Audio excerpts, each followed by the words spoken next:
Good afternoon, everybody, and welcome to Odds and Ends here on bet.NOLA.com, brought to you by Caesar Sportsbook. I'm Zach Ewing with Jim Derry and Devin Jackson here to wrap up the weekend in sports betting for you and to look ahead at the week to come. Guys, it's week 18 in the NFL, which they haven't had too many of before. They've never had a 17th game, and the Saints are still in it remarkably against all odds. So I guess that's our lead today. Yeah, who would have thought that 4 weeks ago? I mean, 5-game losing streak. Talked about Untitled this morning. I mean, any realistic fan or realistic follower of the NFL wouldn't have realistically. How many times can I say realistically in 30 seconds? But say that realistically, how many times can you fit? Realistically, how many can I say it? But seriously, how many times do you think the Saints would be in this position at this point if they played it over 10 times, maybe twice? So yeah, they've done a really good job by keeping themselves relevant and having a chance, a very realistic chance of going into the playoffs. ESPN puts it at 38%. I put it more like 50 to 60%. Yeah, I mean, they are. We'll talk more about this, obviously, but the two results they need to happen are both favored to happen in Vegas. They're 4.5-point favorites against Atlanta. And the Rams are 5.5-point favorites against the 49ers. If you take the money lines of those games and use implied probability, I figured it out at 47%. The Saints get what they need. Now, if you use the plus odds, if you use the underdogs odds, it'll actually be a little lower than that. But if you use the minus odds, you're at 47%. They get what they need. So, I mean, it's basically a coin flip. I think maybe 5% on either side of that. But the fact of the matter is, like you said, 4 weeks ago, I don't think anybody thought they would be there. And then, Devin, the other part of that is, if you go back and change, I mean, they have so many close losses. If you go back and they don't have a COVID outbreak against the Dolphins, let's say that, or they convert a 2-point conversion in Tennessee, or they beat the Giants in overtime at home after giving up a 10-point lead. I mean, they could very well be in a situation where all they need to do is beat Atlanta. So you can look at it both ways. Yeah, I mean, you could even go back to the first Atlanta game. They had a chance to close that game out too, and didn't do that. So there's so many if this would have happened, if that would have happened. But it comes down to Sunday. They got to handle their business first before they worry about the 49ers and Rams and what's happening there. But if all goes to plan, they'll be in the playoffs by the end of Sunday. Absolutely, and we'll talk plenty more about the NFL. We'll also talk college football. We've got LSU in its bowl game tomorrow night. And then, of course, a national championship matchup between Georgia and Alabama next Monday night. This is Odds and Ends, brought to you by Caesar Sportsbook. I'd like to remind you that you can sign up for the Caesar Sportsbook app by going to NOLA.com/Caesars. Get a $100 free bet bonus at launch, which we anticipate being this month, by the way. We're now in January. We anticipate the mobile betting portion of sports betting in Louisiana to go live in January. So very exciting news as far as that goes. And there may be more promos to come, so stay tuned. But for now, you can sign up and be ready to go. NOLA.com/Caesars. All right, the NFL weekend ends up, by the way, tonight, and this is a little bit of a dud of a Monday night game. I guess unless you're a Steelers fan and it's Big Ben's final home game, and the Steelers have a very minuscule chance of still making the playoffs. They would have to win this game, win next week, and have the Colts lose to the Jaguars, among other things. All sorts of stuff would have to happen. But they do technically have a chance. The Browns, on the other hand, are eliminated. This line has jumped the fence, by the way. The Browns were favored last week. Now that they're eliminated, we don't know what they'll do with starters and everything, but now it's the Steelers who are favored, Jim. Yeah, it's an interesting situation. I mean, I really liked the Steelers last week when it was 3.5 at one point. Kind of aggravated with myself that I didn't take it then. I was so interested in a couple of the other lines. I did get the Packers at 6.5 and a couple other things that ended up turning out to be good. But look, this is Big Ben's last home game. I mean, so I think the Steelers should have been favored all along. I get once the Browns got eliminated that changed the thought process of Vegas, I guess. But to change it that much, kind of insane line switch there. Probably a no play for me, but I still would take the Steelers. I thought all along that Pittsburgh would win this game, and my thought process hasn't changed at all. Usually when you see a line move that much on game day, somebody knows something.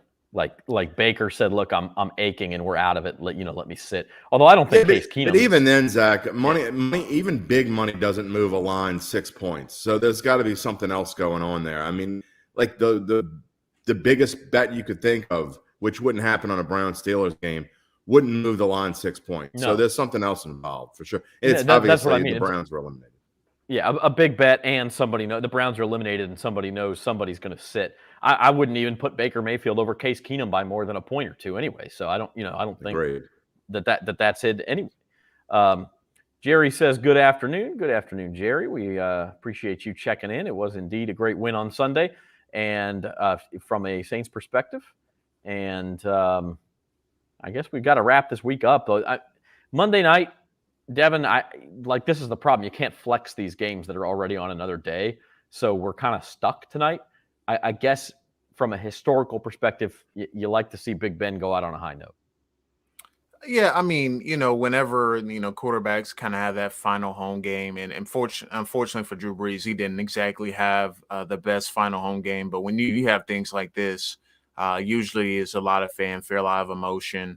And it should be an emotional scene at Heinz Field. I would not be surprised if he had a vintage performance. This is a team that eliminated him from the playoffs last year, so he definitely has that on his mind. So I would expect him to come out and play really well, and in general, the Steelers to play well and still give him a chance to win. Now, they need the Jaguars to win next week for a chance to get in the playoffs, and that's probably not happening. But this will be a cool story tonight if he goes out and have a vintage performance.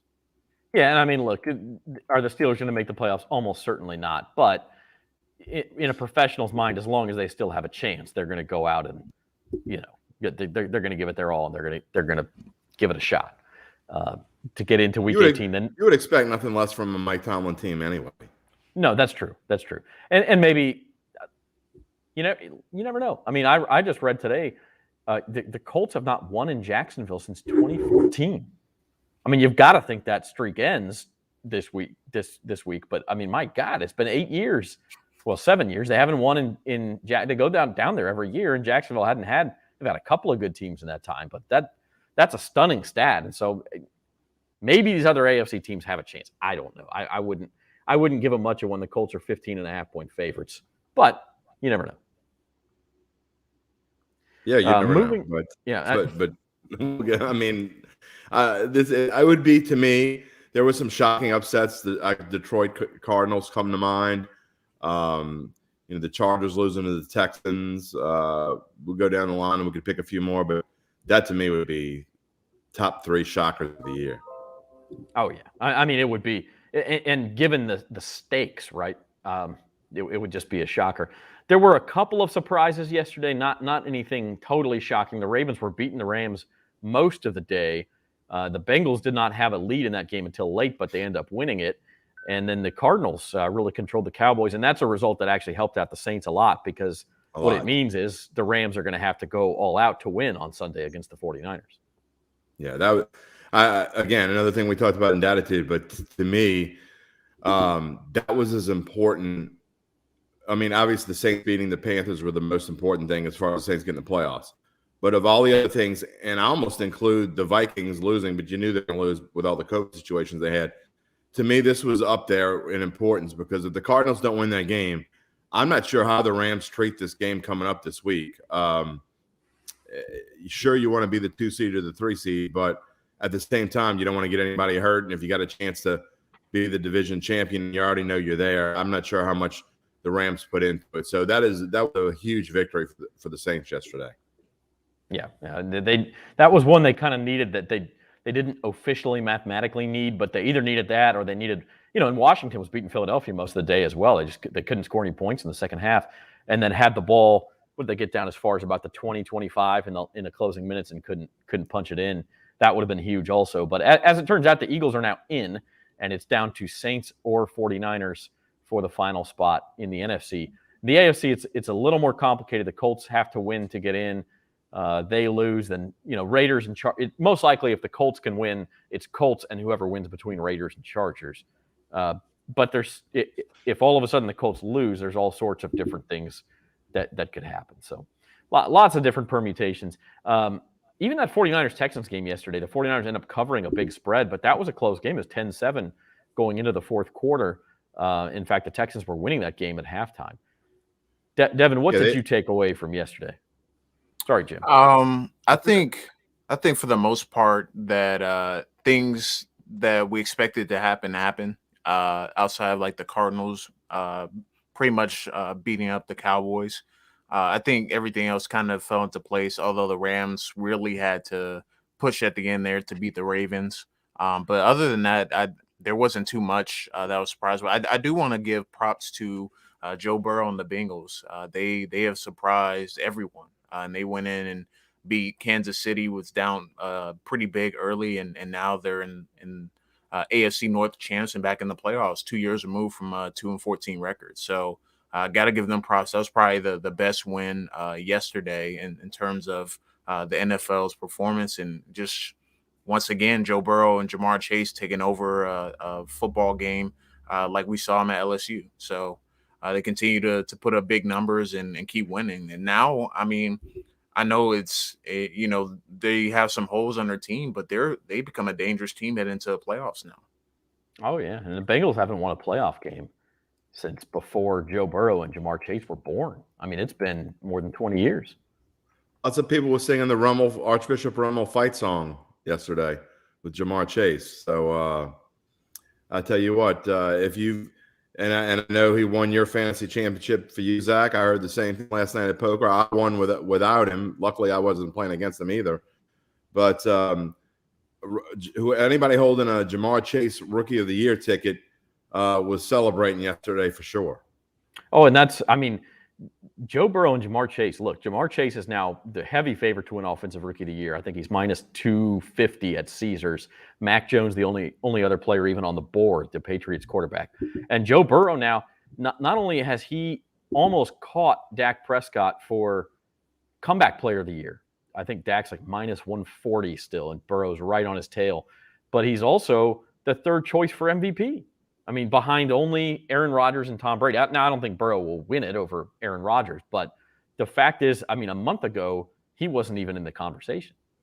I said yesterday to a friend, I would take Joe Burrow over if somebody offered me a ticket, Burrow or Brady. I still think it's going to be Rodgers anyway, but Burrow or Brady, I would take the Burrow ticket. I don't think people are going to vote for – I think there are fewer people that are going to vote for Brady, kind of the way they played the last month of the season. I get that they've had their issues since the Saints beat them to hell. But I just think that Burrow, the way that the Bengals are ascending and the Bucs are descending with a little help from Antonio Brown, I mean, I'd take the Burrow ticket over the Brady ticket right now. But by the way, Jonathan Taylor ticket. And Cooper Kupp, I think, deserves some love too. I mean, the guy's having an incredible season, but he won't win it. By the way, anybody going to buy a ticket on Antonio Brown as next year's comeback player of the year? I'm going to buy a ticket for him to be in a mental facility before he's on an NFL roster next year. Your face is say it all. Your face. I have a friend saying, "Oh, hey, everybody deserves another chance." I said, "Another chance? How many chances do you get?" Yeah, exactly. How many chances do you get? Well, Zach, it goes to show, Sean Payton has certain, I don't know if code is the right word, but you have to fit a mold to play for the Saints. And in very rare situations does he deviate from that mold. And I remember a few years ago when Antonio Brown departed from the Steelers and Saints fans all over the place were saying, they got to get Antonio Brown. It's never going to happen. It is never going to happen. Sean Payton would never sign Antonio Brown because you can believe in second and third chances, but once you get past that, that's enough. And yeah, I mean, that's why it was maybe doubtful he was ever going to get Odell Beckham Jr. this year, although OBJ makes – that's a little different, yeah. He looks sane compared to Antonio Brown. So, I mean, that's – yeah. Of course, everybody does.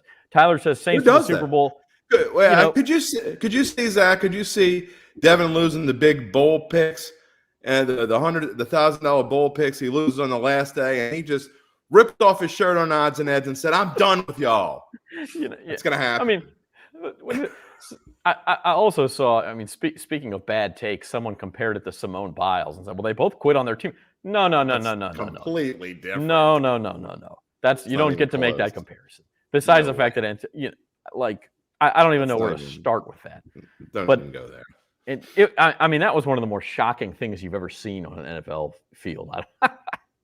To Tyler's point, Saints to the Super Bowl, they're 125-1. If you just wanted to put a ticket down, I will say this for the Saints' chances. We think they got a coin flip chance of getting in. If they get in, they would face the Rams. That's locked in because the Rams would get the 2 seed with a win, which the Saints need. So that's a tough first assignment. Obviously, Rams, very talented team. The Saints have had their full defense healthy and ready to go twice all season, and they have demolished 2 Super Bowl favorites, the Packers and the Bucs, in those 2 weeks. I'm not saying they're going to keep that up or that the defense will even ever get healthy again. PJ Williams was banged up yesterday. But, as far as long shots go, it's not impossible, right? I mean, that they could get on a run. Yeah. I have the Bengals at 100. I have $1,500 on a $10 ticket, so I'll just hold on to that one and hope. Yeah, you're probably better off doing that. Let's switch gears. You're watching Odds and Ends here on bet.nola.com, brought to you by Caesar Sportsbook. Let's switch gears and talk some college football. Lots and lots of bowl games over the last 5 days or so. And we'll start with some of the non-New Year's 6 games. So here's some of the results. Wisconsin beat Arizona State. That was interesting. That line was 7 most of the time, and so a lot of pushes on that ticket. Arizona State closed, though, +8. Wisconsin had the ball goal to go in the final minute and took knees. And so that was the Las Vegas Bowl, too. And so you got a bunch of Badger fans in the stands who were screaming at Jerry Kill, like, come on, man. Punch it in, kick a field goal, do something. But Arizona State ends up covering the closing line of +8. Purdue, Tennessee, that was going on while we were in studio for At the Book on Thursday. That was a wild one. Then you had the 2 games that were sort of makeshift matchups, Wake Forest, Rutgers, Central Michigan, Washington State. Central Michigan wins as a dog. And then on New Year's Day, a couple of good results finally for the SEC. Arkansas beating Penn State. Kentucky beats Iowa. Any takeaways here, guys? I mean, I know some of these lower tier bowl games, they're fun. It's hard to read a whole lot into them. Yeah, I mean, you got to give credit to Arkansas. They've continued to win games against opponents you would think they would lose to. So they're building a really nice program at Arkansas, and I'm not saying they're going to be a contender anytime soon, but they're at least building towards a positive direction. And you got to give Sam Pittman some credit on that. And then Central Michigan, that's another big one. Jim McElwain, a former Florida coach, SEC coach as well, beating a Pac-12 school. That's another big win for a MAC program on short notice, playing Washington State. So those are kind of the 2 big takeaways for me. I wasn't a fan of Iowa most of the season, and Kentucky controlled that game for most of it. And Purdue played a shootout predictably against Tennessee. So wasn't too surprised about some of those results, but definitely Arkansas, Central Michigan, the biggest takeaways from the non New Year's 6 bowl games. I'm going to say this too. Arkansas did a great job. Sam Pittman probably could be SEC Coach of the Year. I assume they'll give it to Kirby, or to Saban, I guess, since they won the title. But Pittman deserves it. They had a fantastic year. He built that program back faster than I thought they could. But having said all that, I am going to be fading the holy hell out of the Razorbacks next year. Win total under, all that kind of stuff. They had the most veteran team in the SEC, the most years of experience. They bring KJ Jefferson back, but they lose a bunch on the lines. And you play in the SEC West, when you drop off a little bit on the lines, you're going to get trounced. And so I think this, not to wish ill on any program, but this may be the pinnacle, at least for a couple more years before they can build that back up.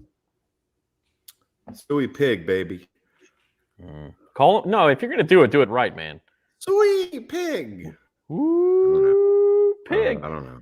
No, they had a good year. They did. I just think in the SEC West, when you're competing with the Alabamas and the Auburns and the LSUs and the A&Ms, if you don't reload like those programs do, you have a year like this, and then you fall back, and you got to fight your way back. And the idea is when you do have the good year, they went 9-4, I think. You try to go 11-2 instead of 9-4, and you actually get somewhere. And they had close games. I mean, they lost to Ole Miss by 2 points or something. They played Alabama tough. If you win a couple of those games, then all of a sudden you've turned a special year into a year you'll never forget that goes down in school history. So, what would Vanderbilt do for a year like this? Vanderbilt, they build up toward 3-9 years, and then they fall back to 1-11. Just think if they had an Arkansas type year, they wouldn't care what happened for the next 10 years, probably. I mean, James Franklin, listen, he had a couple of good years. He might have won 9 games with Vandy one year. Did. And then he left. And then, so it can happen. New Year's Six Bowls, we started on Thursday night. Michigan State pulled away. They beat Pitt. Pitt was down to its third-string quarterback. Kenny Pickett opted out, and the backup got hurt. Then we had the semifinals. Those are the ones with the asterisks. Alabama they covered. It was almost like a systematic thing, just sort of slowly and steadily pulled away from Cincinnati. I know we had a couple of Cincinnati plus 14 tickets, and we're kind of hoping for that late backdoor push, if you will. Never happened. And then Michigan was never even positioned for that. They got blown out from the word go. And then elsewise, some good games on New Year's Day. Oklahoma State, Notre Dame, Ohio State beating Utah, probably the game of bowl season. And then Baylor, Ole Miss in the Sugar Bowl. Unfortunately, kind of a dud because Matt Corral goes out hurt in the first quarter, and Ole Miss offense just couldn't get it together after that. They threw a pick 6, and their offense gave up 7 and scored 7 the rest of the way. So that was never going to end well for them. Yeah, the Ohio State-Utah game was definitely the best of bowl season. Probably the most entertaining game. It was like 5 touchdowns in like an 11 or 12 play stretch. So the over was hit by the first half. So it was insane to kind of watch that game, and definitely an entertaining one. Oklahoma State Notre Dame was pretty good too. Again, Notre Dame controlled most of the first half, and Oklahoma State roared back, and that was a game I predicted wrong because I thought it was going to be an under in that game. That similarly, pretty much, I think early in the third quarter that hit the over. So a lot of fun, high-scoring games. The college football playoff games were a little disappointing in terms of competitiveness. I do think Cincinnati did a good job hanging around, but Alabama just dominated them in the trenches, and they just kept going with it and kept running the football. Georgia just dominated both sides of the ball, and Michigan really didn't have a chance. To Nick's point here, too, kind of a shaky debut for Marcus Freeman as a defensive coach to give up all those points in the second half. Although, again, it's one game. It's a bowl game. I don't think you make any long-lasting takeaways. I will say this for Cincinnati, and yes, they lost by 21 points, and people say, oh, the group of 5 doesn't deserve it. Number one, as everybody said, there were other teams, Power 5 teams, that get their brains beat in by Alabama every other year in the playoff. So that happens. And then, I mean, it was a 21-point game. Alabama muffed a punt in the second quarter when it was 10-3, I think. If Cincinnati falls on that thing, they have first and goal, a chance to tie the game. That's a different game at that point. All of us, I mean, Alabama really did not pass the ball. They only had 170 yards passing. They were able to run, and Cincinnati never really stopped it. They did a little bit better job toward the end of the game. But, that just goes to show you the games can kind of turn on. I'm not saying Alabama would have lost the game if they don't recover that punt, but I do think Cincinnati covers if they recover that punt, and the game goes into the fourth quarter with some doubt. Here's the deal. Does it really matter who the 4th team was or the 3rd team for that matter? I mean, Michigan were second ranked, but only because Georgia lost in the SEC championship game, and it was a political thing. I mean, no one in their right mind thinks that anyone but Alabama and Georgia belongs. I mean, this is one where you could have had 2 teams, although Georgia probably would have got hosed. So the playoff benefited that the 2 best teams ended up getting in the championship game. But it doesn't matter who the 4th team was. I'm glad Cincinnati got in because they deserved it. They earned it, and I didn't know if they would give it to them. They had to in the end. But you could have put Notre Dame there. You could have put Oklahoma State there. You could have put Ohio State there. I mean, Ohio State probably would have made a better game of it than maybe anyone else. But, I mean, Georgia just showed that Michigan, they could play that game 10 times. Georgia's going to win it 10 times. Alabama can play Cincinnati 10 times. They're going to win it at least 9 times. It doesn't matter. The 2 best teams are in the championship, and it's not close. Well, and I think to your point, we talked about this on Thursday. If it had been a two-team system, I think Georgia plays the SEC championship game differently. Not to Oh, say I they agree. weren't, yeah, not to say they weren't trying to win that Sure. game, but once they fell behind, and they weren't going to pull all their tricks out of the bag, so to speak, knowing that hey, there's a pretty good chance, better than half chance, we're going to see these guys again if we lose this game. And so let's go ahead. They wanted to knock them off and kill the monster right then and there. But once that didn't happen, it's like, well, let's not empty the chamber here and give these guys everything we've got when we're going to see them again a month from now, and we'll see, and we'll talk about that. But In fact, before we move on real quick, I want to say, Zach, I think this season has changed my mind on expanded playoffs. I mean, I was all gung ho about 16 teams or whatever. I don't know. I'm starting to think that 4 is enough because I mean if you do it, you got to do it 12 because you can't have one play 16. That'd be a farce. I mean, what would I don't even know who the 16th best team is. Iowa. What would Alabama do to Iowa? What would Georgia do to Iowa? I don't know. But I mean, it's just I think there's enough teams now. I mean, they're going to have to do something to change my mind. Not that it matters. I don't have a say so. But I've completely switched and flipped on this in the last couple of years on how many teams should be in the playoffs. Because certainly this year, no more than 4 deserve to be in there. I mean, listen, if you're talking about deserving, college football has the least parity of any sport by far. No doubt. Outside of some European soccer leagues where Bayern Munich wins the German title every single year. But like, if we're talking about deserving, no. But I will say that if you expand playoffs, what happens is, let's say we go to 12. Well, number one, you're going to have some exciting first round games that mean a hell of a lot more than the Gator Bowl means. Texas A&M is not going to back out of a first round playoff game like they did the Gator Bowl. I don't care how many kids guys won't opt out, probably. Right. So you get that. You get more good games. And then number two, okay, 12 teams. So Alabama and Georgia have buys in that situation. They still have to play one extra game. And that means that they're putting themselves at risk one more time for a muffed punt to come up to bounce the wrong way. For a kid to have a terrible game and throw 3 interceptions. For Alabama lost to Texas A&M this year. I mean, could they lose to somebody similar to that again? Yes. I mean, I'm not saying it would happen, but you have at least a 25% chance of it happening. And now instead of one semifinal game to get to the championship game, they've got to play twice. And it just sort of increases that risk that something silly happens. And just like in March Madness, if you only had 4 teams, you'd have Gonzaga against Duke or Kansas in the final every year. And people would say, well, we don't need to expand it because we know who the best teams are. Well, you do. But if you put these teams at risk 4 or 5 times, the best teams start losing and it becomes more unpredictable. So I get your point, but it would be a great moneymaker. They're going to do it someday, and it's probably someday soon. But to me, you could take the top 4 teams in the SEC and let them all battle it out. To me, there's your national championship because most 8 times out of 10, that's what it's going to be. The best 4 teams in the SEC are the best 4 teams in the country. Devin, I'm curious, what's your perfect number of playoff teams?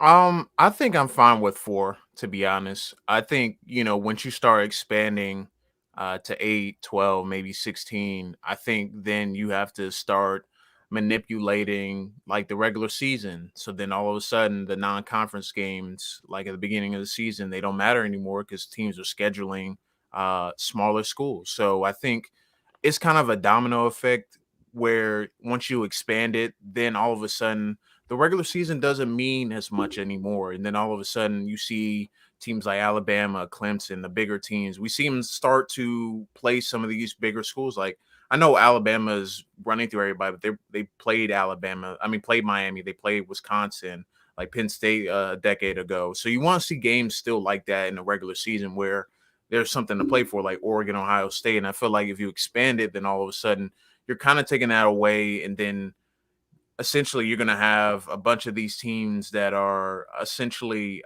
untested during the regular season. And then all of a sudden you may get the same situation that you get here, where the same teams are still rising to the top.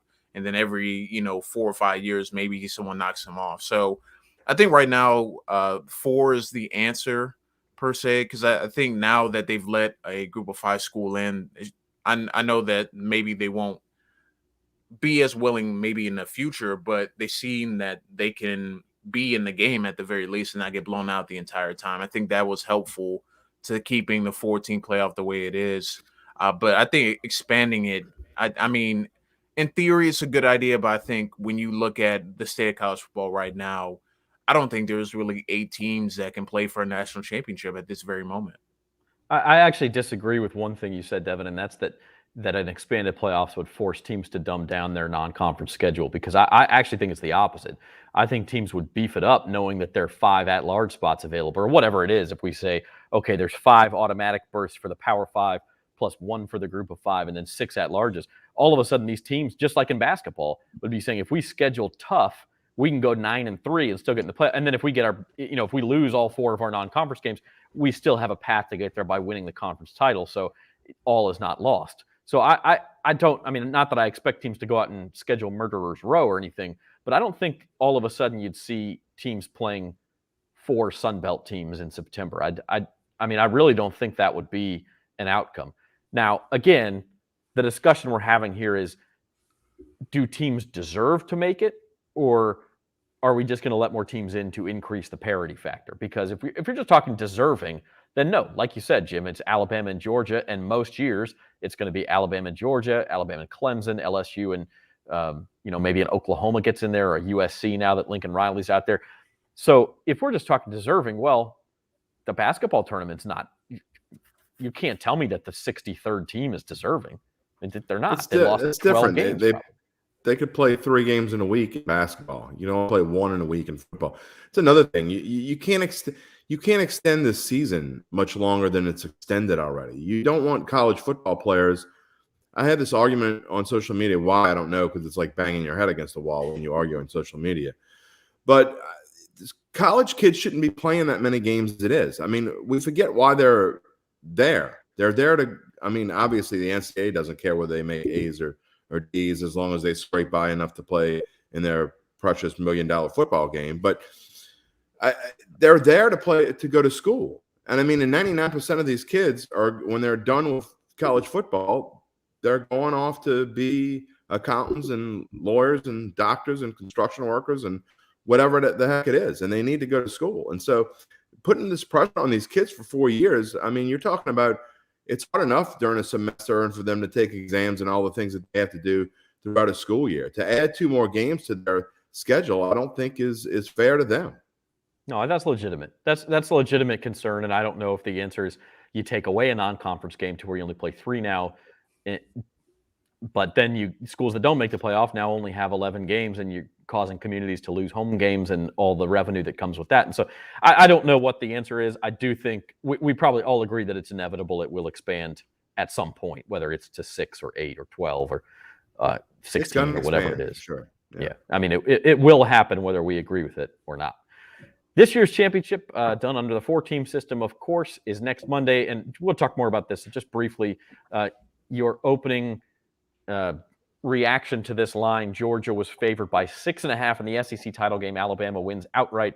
This one opened at Georgia minus 2.5 and has now ticked up to 3. Jim, are you on the Dogs or the Tide? Oh, this is an easy one for me. I mean, we've talked about this off the air, and I think I've made it clear elsewhere. I think that Georgia was as vanilla as they possibly could have been in the SEC championship game. Again, I don't think they were trying to lose the game on purpose. But at the same time, I don't think they were that concerned whether they lost the game. And I'm not talking about the players. I'm talking about the coaching staff and getting things together in the game plan. So they weren't going to show anybody anything that they didn't want to save for later. They didn't need to show much in the Michigan game. And to me, for a spread to change from 6.5 to 3 from one game to another means you're getting a really good value. And besides all that, I think that every casual bettor on the planet that isn't a Bulldogs fan is going to be betting on Alabama in this game. And I'm certainly fading the public in this one. I love Georgia. I think Georgia's going to win by at least a touchdown. Yeah, I know. I agree with a lot of what you said. I think, again, a month ago, this line was 6.5. What has really changed? Yes, Alabama beat them. Yes, they looked a lot better in their last 2 games than they did the 3 games before that. But the personnel is the same. The coaches are the same. And again, if anything, Georgia probably did not show their entire arsenal, so to speak, in that SEC title game. And so why are they 3.5 point less favorites? And by the way, you're completely right about that. I'm trying to look it up.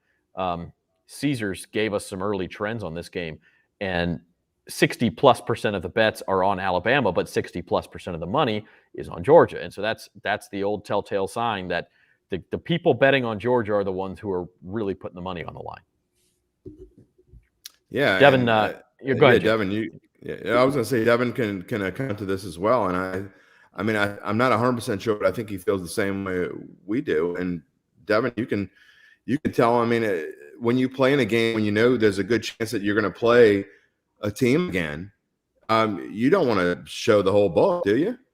Nah, when you kind of obviously the game plan, you have the game plan set and ready to go, but kind of their situation, once you're down by a couple scores, what's the point of throwing more things out there that you can put on film and all of a sudden they can prepare for?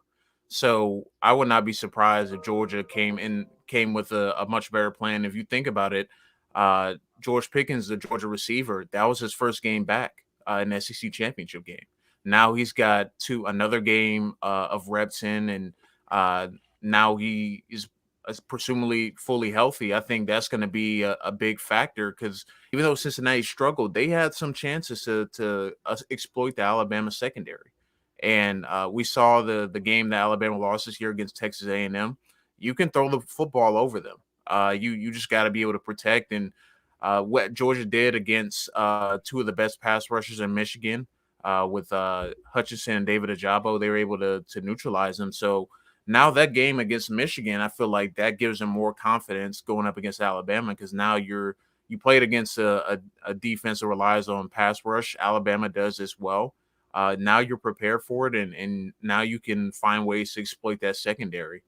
So I feel a little bit more confident placing a bet on Georgia this time around. Just knowing that beating a team twice in the season is difficult, and beating them with within a month of each other is even more difficult. So I think Georgia has an edge here. Zach, I have a question for you. Go ahead. I have a question. After something that Devin touched on kind of struck me with Alabama being so physical up front, and how much does Desmond Ritter's stock fall after? I mean, he had 4 batted passes, and he just looked a little. The lights got to him a little bit. I'm wondering if his stock falls at all after that. This bowl season wasn't real good for quarterback prospects across the board. I think you're right on Ritter. Sam Howell didn't look very good for North Carolina. He had a bad season. I mean, he would have been a top 10 pick if he came out last year. And this year, I don't even know if he's a first rounder anymore. I mean, he's really hurt his stock. Matt Corral gets hurt. Matt Corral's probably my favorite quarterback prospect of this class, but I still don't know that he's a surefire NFL starter. I mean, it's a low bar right now. By the way, it's actually even more extreme than I thought. 73% of the tickets at Caesars Sportsbook, this is nationally, are on Alabama, but 80% of the money is on Georgia. That could change, obviously, in the next week, but that's a big That'll spread. be 90% of the tickets on Alabama by game day. I'd bet that right now. I would bet someone right now that 90% of the tickets by game day are in Alabama. People going to Vegas or New Orleans for the weekend, going to the casino next weekend, are going to make those bets, and those are the $5 and $10 bets, where the sharp guys are going to be putting thousands of dollars down on Georgia, and that's how you get those numbers. They're not always right. I mean, the sharps were on Cincinnati against Alabama, and they were wrong. So they're not always right, but I do think that that's the way this is trending. Bowl season outside of the national championship wraps up tomorrow, and it's the hometown team LSU taking on K-State in the Texas Bowl in Houston. Let's talk about this for a few minutes here on Odds and Ends. And this line, speaking of lines moving a lot, it was LSU minus 3.5 or 2.5 to start. It moved very quickly once it became known that Max Johnson wasn't going to play for LSU, and they were going to be down to Garrett Nussmeier or nobody at quarterback, which is the case because they're not going to burn Nussmeier's red shirt. It became K-State. It became K-State minus 3.5. And then today we found out news, LSU's down to like 40 to 45 scholarship players. I mean, it's not just a quarterback. They don't have much of anybody ready to go. And by the way, we are about one or couple more positive COVID tests overnight away from this game not being played at all, I think. I think there's a legitimate chance of that happening. But the line has gone even it had already moved from LSU -2.5 to K-State -3.5, which is where it sat most of the last week of 2021. In the past couple of days, it's moved up 2.5 more points, 3.5 more points now. K-State laying a full touchdown. We need it to be played because we need LSU to either win or win by more than 3.5 or lose. And then Georgia wins the national championship, and your bowl regatta pick is golden, baby. I'm all for that, man. Come on, LSU play. Show Out up. of 500 and some odd picks, you're number 14 right now, and we need you to move up the charts. Show up, but don't show up. Exactly. There was some question, and this may have been the reason why LSU was favored to begin with. There was some question in this game as to whether Skylar Thompson would play. That's K-State's quarterback. He was injured, but he is apparently ready to go. And so that may be why this line is where it is. Not to mention LSU's depth's hurt everywhere. But Jim, as someone who saw Jontre Kirkland play quarterback in high school, he's dangerous if that's who they go with. Very. I mean, they could win this game. Very dangerous. The only thing that scares me is he hasn't played quarterback in 3 years. So I don't know, and he certainly hasn't done it at a college level. But yeah, he is a dynamic football player, and he can make some things happen. But the problem is, who's he going to have in front of him, and who's he going to be able to throw to? Who's he going to hand it off to? That's a major issue, and I'm with you. I have a feeling that this game is not going to be played. I mean, the Holiday Bowl between UCLA and NC State was canceled 4 hours before the game. So I think that's about as late as you would hear about it. But it's an 8 p.m. game tomorrow night. If we're still on by this time tomorrow, I think we're good. But I could see LSU getting some bad news in the morning and them saying, look, sorry, we can't play. And teams are more willing to do that when they think they're going to lose. And LSU, like you said, Jontre Kirkland may be uber talented, and he may give anybody problems because they don't have tape. It's fun to watch. But if the offensive line's in shambles, I don't care if Drew Brees is playing quarterback. He's going to be in trouble, especially a mobile quarterback. Saw it with Ian Book last week. Yeah, well, I think that was a multitude of problems. But yes, I mean he didn't have a chance to do anything. Devin, what say you on the Texas Bowl? I will say I have a feeling if this game is played, it's going to be a very wacky game. I think it's going to turn into one of those track meet games because both teams are unprepared for what's about to happen. And I will bring up that Kentucky did win a multitude of games with Lynn Bowden at quarterback a while back, a couple years ago. So it's possible for teams, and especially in SEC, to win games with receivers at quarterback. So it's not impossible. It's not like it hasn't been done before. And even going back like 10 or so years ago when Darren McFadden was playing with Arkansas, they ran the wild hog to the end of time. So I would not be surprised LSU came out swinging this game and through all types of trick plays, all types of fun things. And I may take LSU to cover the spread. I really do think they're going to play really hard, even if they have 40 or so players. But I do worry about if the game gets going, it's a high tempo game that they could suffer some more injuries and then all of a sudden they're handicapped. So that would be the one thing I worry about. Yeah, I mean, they are right on the brink, I think, of having to pull out of this thing. And so we all hope that doesn't happen. It'd be fun. It's a night when there's not a whole lot else going on in sports. It'd just be a great thing to have out there. But that's the situation we're in. So we will start talking more basketball on this show, by the way. And the Pelicans play tonight. They're at home against the Jazz, 10-point underdogs at home.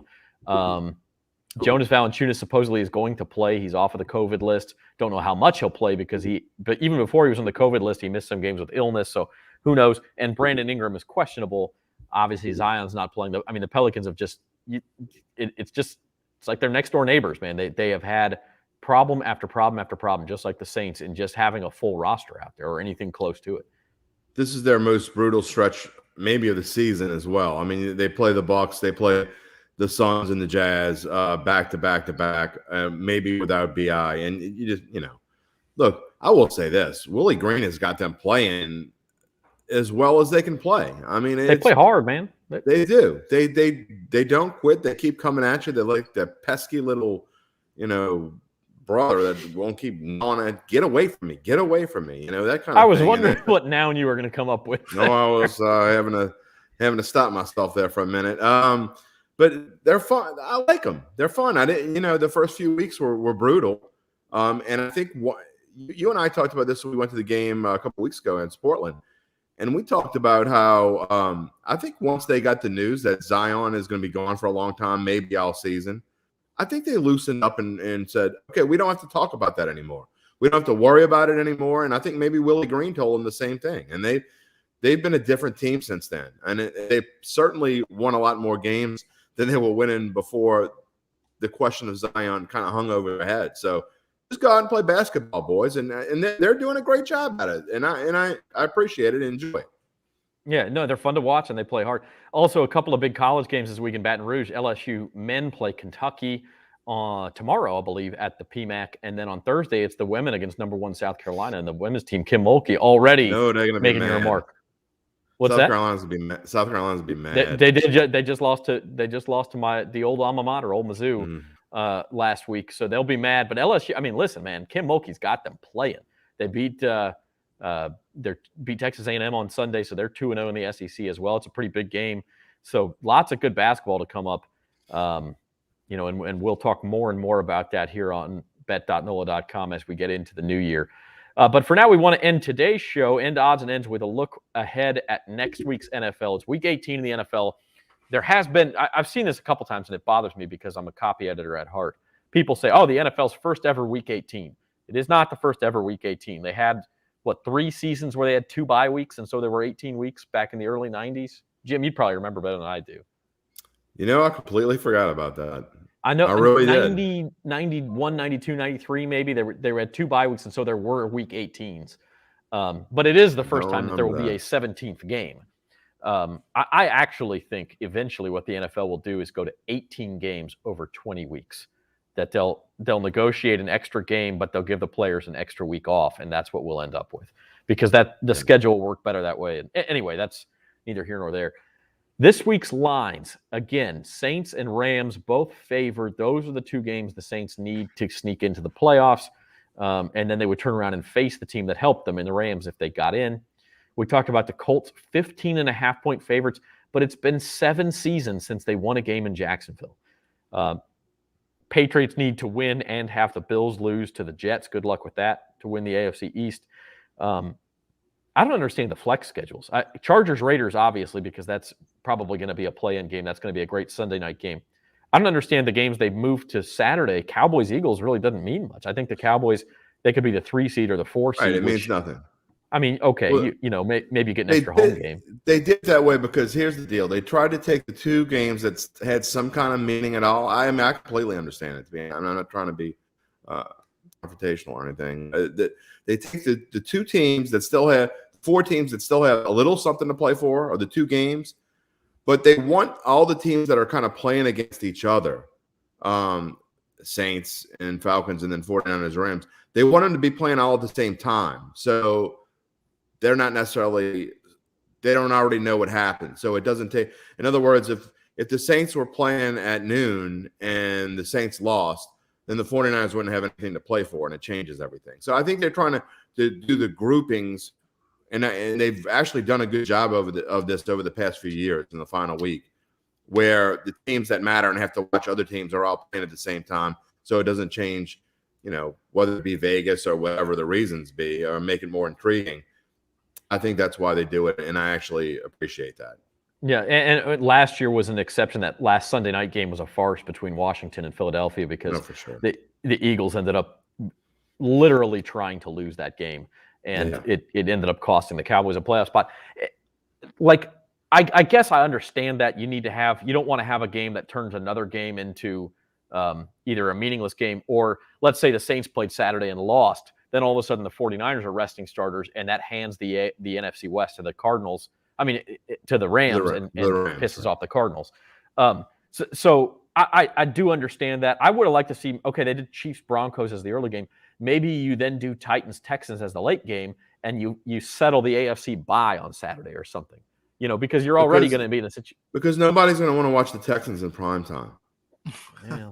I guess that's fair. Devin, we got to get a light on you. You're like disappearing on us there in the shadow. It's like I'm at home. It was like you a couple weeks ago. Yeah, that's right. The sun's going down, and all of a sudden there's no light. What sticks out to you here, and any possible upsets you see brewing? I will say the Chargers-Raiders game is interesting because somehow the Raiders are still have a chance to make the playoffs despite everything that's happened to them this year. And then I think they had a player arrested earlier today with a DUI. So that game, the Raiders organization somehow is still in contention for the playoffs despite everything that's happened. But that should be an interesting game. I'm kind of interested to see if the Colts cover that large spread. It just feels like 15.5 is a lot for a Colts team that's been winning by like one score on most of the games they've been playing in lately. So that'll be the line that I'll be watching in this one. But the rest of the games on this board, I mean, obviously the 49ers and Rams is pretty important, but I just don't think the Dolphins really beat the Patriots. They have not much to play for, and they need a lot to happen for them to get in the playoffs. So No, I think they're out. Actually, they're out. done. Yeah, they're done. Gotcha. Yeah. I don't see the Dolphins playing for anything really. So that I don't think any of these other games really intrigue me too much. But definitely the Chargers and Raiders, I think, has the potential to be the best of the weekend. Jim, I'm curious, when you write your picks here, Devin mentioned it, those big spreads are tricky because on one hand, yeah, that's a ton of points in an NFL game. On the other hand, the Jaguars also know if they lose, they're the number one pick. Not saying they're going to lose on purpose, but if you get to halftime and you're down 17-6, are you coming out with a lot of fire in the second half at that point? Same thing with Bills and Jets, which I think is 17.5. Like if if you're down 10 at half, that might be it. Yeah, it's going to be really tough not to be square this weekend. And for those of you who are new to betting, what I mean by that is it's going to be tough not to bet with the same thing that the public's going to bet on. Because I used to have a golden rule that I would very rarely, maybe a few times a year, take a division, take an underdog, take a favorite in a road playoff game. I mean, a road division game. I'll spit it out eventually. Trust me. In other words, like the Saints this week playing at the Falcons in their favorite. I would almost always take the Falcons here because a home dog division game used to cover about 80% of the time. But it's not that way anymore because the home field advantage doesn't mean as much. And so when you look at these lines, I mean, some of these things are like seem like they're super obvious to me. They're not going to, I mean, it's like Devin just said. On the surface, it looks like the Patriots should just wax the Dolphins. But traditionally, over the past decade plus, I mean, Bill Belichick has had a problem with the Dolphins for some unknown reason. And Brian Flores is an outstanding coach he's not going to go out with a whimper. It doesn't matter to him that this doesn't make a difference, whether they go to the playoffs or not. And they're certainly not thinking about whether they're going to pick 13th or 16th. They could care less. So the Dolphins are going to come out and play this game, and they're going to want to knock the Patriots down a notch. So it's going to depend on certain games. I think it's going to be tough to take the Jaguars. It really is. I mean, I know that's a lot of points, but just watching the way they played last week, they don't give a hoot. And Trevor Lawrence is awful. I don't know if he's getting better. So there are some things in there quick. They really do. And they need to get an offensive coach in there really quick. Yeah. So I don't know. It's going to be a tough one. I'm going to have to go through and handicap like I would normally handicap it. You can't just look at, usually to me, defensive ranks against offensive ranks and how they play as of late makes a lot of difference to me. There's a whole added element this week in the playoff scenario and what are teams playing for? Is this team that's out of it more likely to just quit and not care than this other team? It's kind of like picking a bowl game, right? We don't know who's going to have initiative and who's not going to have initiative. There are some teams that are not going to care about their draft slot, and there are other teams that are going to go out there and just lay an egg. And I think, and this is early, but to me, the Saints are in a great spot here because not only are the Falcons out of the playoffs now, but if you look at the difference between what the second team in the NFC South is going to have to play next year opposed to the third team in the NFC South, it's a major difference. You're talking about having to play Minnesota or Chicago, and you're talking about having to play Philadelphia or the football team. I mean, that's a pretty big difference in my opinion. So especially for the Saints, because the Saints, they don't match up well with Philadelphia, and they haven't played Minnesota well the last few times they played them, except at the end of the regular season last year, the year before last. But it's a big difference. I think Atlanta is very likely to go down and say, we don't care. So the Saints are in a good boat, but I don't know. The Colts are in a good shape too, because I don't think Jacksonville is going to win this game at all. Yeah, and by the way, I believe that the second or third place also has to do with the AFC North, so it could be like Ravens or Steelers right now. Steelers with a new quarterback and everything, like that's going to be the easier game. Right. So yeah. No, I'm sorry, I take that back. They play all those teams. It's the AFC West. Yeah, they play right. Second and third. Yeah, it's the AFC West, I believe. Okay. Match up with but okay, so Chargers or Raiders, that doesn't make a difference. Yeah. But anyway, I get what you're saying. I think on some level the Falcons would love to end the Saints season, but again, that all changes when you get hit in the mouth a couple of times. Like last night's game, perfect example. The Vikings plus 12.5 seemed like a pretty good bet, even without Kirk Cousins, because it's like, hey, their playoff lives are on the line. They're going to come out and play hard. Well, and it was only 3-0 after the first quarter. But at some point, when you're repeatedly going up against a team that's better than you and is motivated, you just like everybody's got a limit to how hard they're going to play. Aaron Rodgers flipped the switch. It was lights out. Yeah.